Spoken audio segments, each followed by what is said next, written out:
Psalm 74, it's a lament. It's a time of sorrow and grief and despair, and the psalmist is going to God and laying out the destruction of Jerusalem and asking God to intervene, asking God to again give hope and the sense of his presence.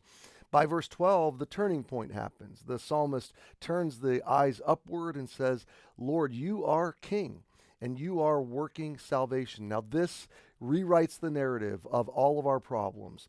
When we put our problems in the light of salvation, we see them differently. We see them as assignments temporarily.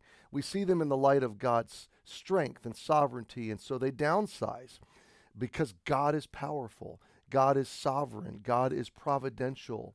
So all of these things have meaning in his purposes for us. So the psalmist continues, and we saw yesterday, verse 13, thou didst divide the sea by thy strength, breakest the heads of dragons in the waters, and breakest the heads of Leviathan in pieces. These are sea creatures.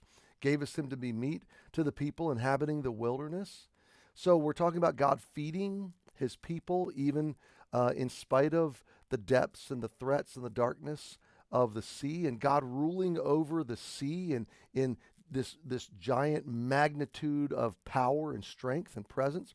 Verse 15, the metaphors continue and the picture continues. Thou didst cleave the fountain and the flood. To cleave is to split. So the psalmist is probably talking about the dividing of the Red Sea and really the reality of God's power over the sources of water on the planet and providing for rivers to be in the right places for provision for his people, and that he has proportioned water sources and rules over those water sources. Thou driest up mighty rivers, talking about the crossing of the Jordan and God's power to flood or restrain, to split open a sea or to close up a sea, to control the source of a river so that it's fresh and plentiful, or to dry up a river. God is sovereign in all these things. And I think there's a nature reality here that's literal, that God is powerful in all these ways. And when I realize how powerful he is over the entire planet, that puts my problems in a different place in my sense of them. But also I think there's a metaphor. I think there's a picture of the psalmist thinking of his problems as overwhelming, as flooding. Or maybe the psalmist thinking of the seasons of life as sometimes there's provision and sometimes things dry up. Sometimes there's a threatening flood and sometimes the waters part. You know, these metaphors go both ways in some sense. But the idea is that God is strong and powerful and present, active in all of them. Verse 16, the day is thine. The night also is thine. Do you see the contrast? The sun is shining, things are good, the harvest is growing, the day is full, and you are in it. You're there, but the darkness settles in, and the night is long, and sunrise seems afar off, and the tears are many, and the sorrow is deep. That's yours also, the day and the night. Thou hast prepared the light and the sun. God, you're in charge of the light, and even in the dark, the light is coming back. The sun is going to rise. Thou hast set all the borders of the earth. Thou hast made summer and winter. So you control the seasons.